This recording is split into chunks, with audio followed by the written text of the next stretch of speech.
Hey guys, welcome back to the channel. It's so good to have you here. It's so good to see you tuning in, even though I'm not seeing you tuning in, but thank you for tuning in, and I thank you for taking the time out to click on this channel and to pretty much just see what in the world Sunshine has to talk about today, because you didn't have to. So I just want to share my appreciation and say thank you. We're gonna get right into this video. We're not gonna take long. So today we're actually gonna talk about one of the most well-known scriptures in the Bible, and I think you can already guess what that is. And it says, "For God so loved the world that he gave his only begotten Son, that whosoever believeth in him should not perish but have everlasting life." And this is a scripture that I believe even the atheists know, and anyone who has accepted Jesus Christ as their Lord and Savior has come in contact with the scripture already. And so we're gonna dig deep in it just a little bit, not too deep, but just, find out what the scripture is really all about. It sounds so simple. It is simple, but it's also very full of so much nuggets, and I want to share those nuggets with you. So let's just get right into the video. If I'm looking down, it's simply because I have like notes in my phone, and sometimes my brain don't work all that well where I can just memorize everything. So if you see me looking down, it's simply because I'm looking at my phone. So John 3 verse 16 again says, "For God so loved the world that he gave his only begotten Son, that whosoever believeth in him should not perish but have everlasting life." And this scripture shows in abundance the love and the level of sacrifice that God was willing to make, so that we as his people can really have that relationship with him.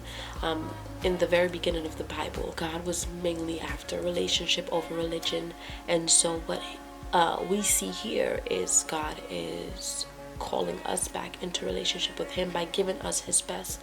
Usually when people give gifts, they won't give something that really matters or is really precious to them.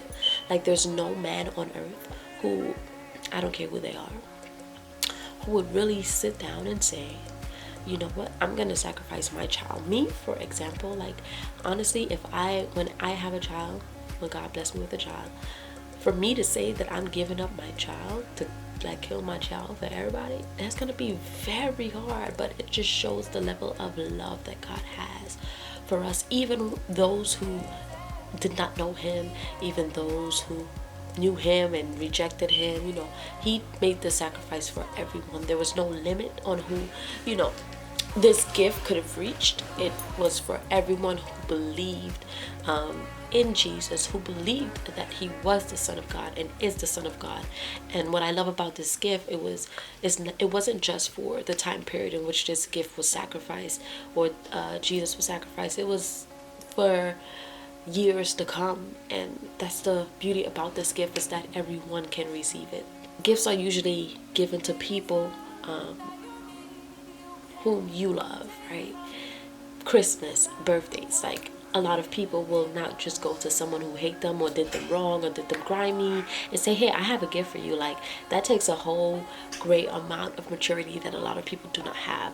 And so going back to what I said, is God was willing to give this gift to these people, even people who rejected him, people that did not know him, people who did not care about him. And this gift is available to you.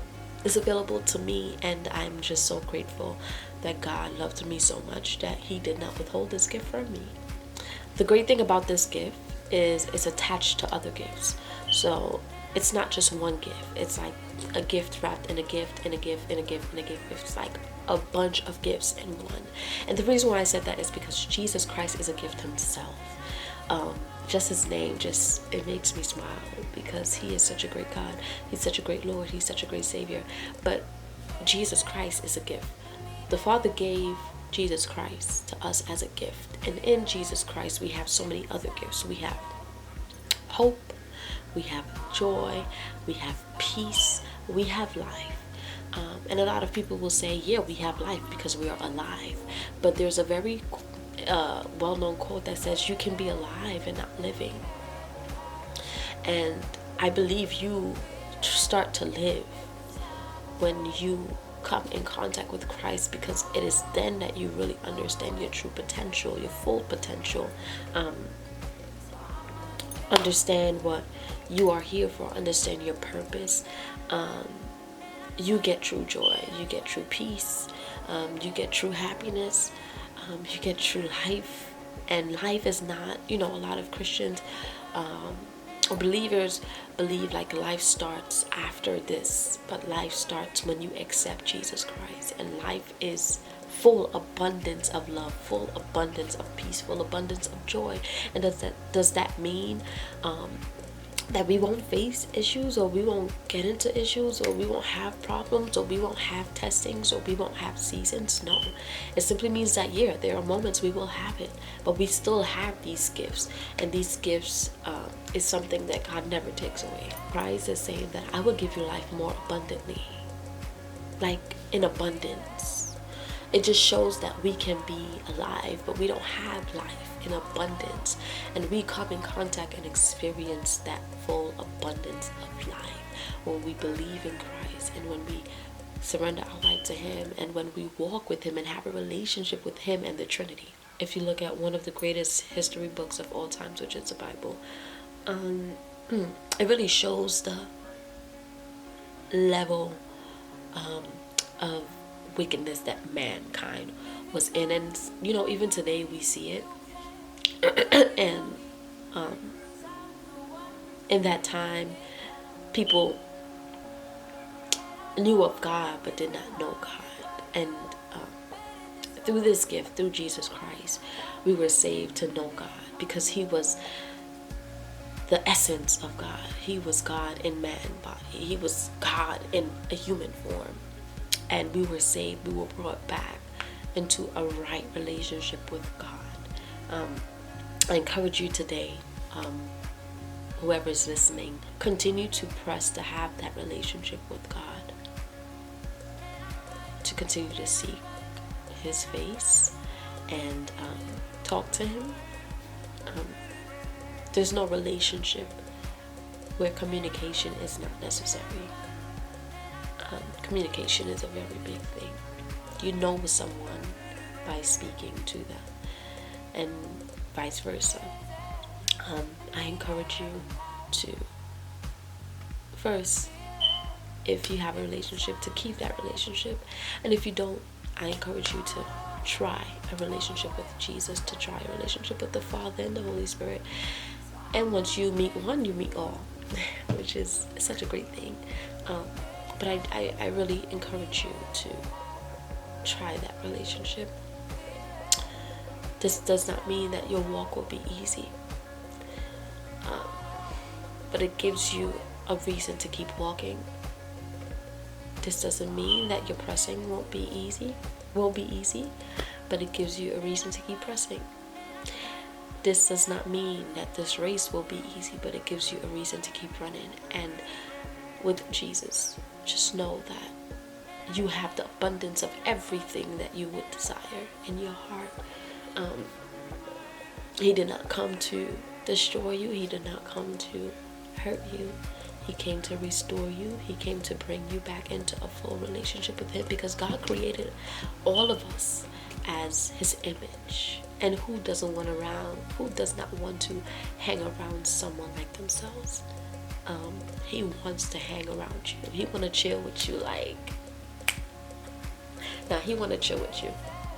And I know a lot of times we feel like we are undeserved, because I still feel like that. I feel like that, if not every day. But I accept it, knowing that this gift is not given to me because of my good deeds, because it's as filthy rags, but it's given to me because He loves me.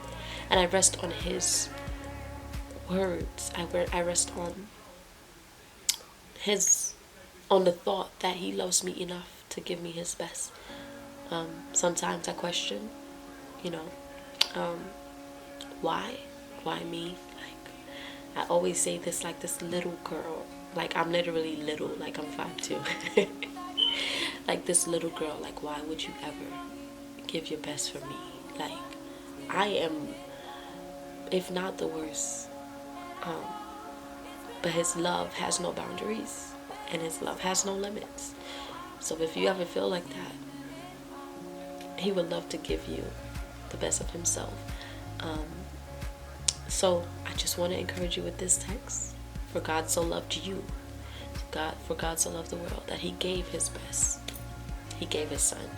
That if you believe in him, you will not perish. No, perishing means to be out of the essence and out of the presence of God. That's where death is. And he came to give you life. That means bring you back into himself. So you won't perish. You will die, yes, but there is greater life. Not just after this, but while you're here. And I pray that you will experience this everlasting life starting now, when you accept Jesus Christ, or if you continue your relationship with Jesus Christ, whatever it is that you decide to do. But just want to encourage you to try him out. And if you've tried him out, try him out some more. God loves you. And he loves you so much that he was willing to give his best. But will you accept it?